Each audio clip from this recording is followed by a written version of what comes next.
Welcome. Today I'm talking about writing well-formed formulas on JustInfer.com.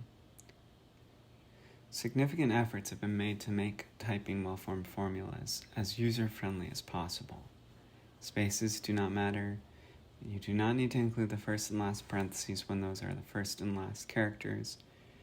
And additionally, as outlined on the syntax explanation page, a great variety of text inputs can be used to symbolize the various logical connectives.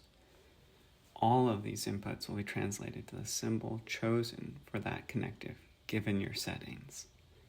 As always, for course problems, the settings, even how the connectives are represented, are chosen by the instructor.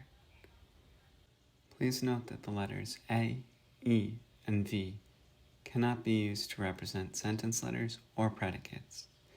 This is so that A can be used to symbolize the universal quantifier, E can be used to symbolize the existential quantifier, and V can be an alternative symbol choice for disjunction.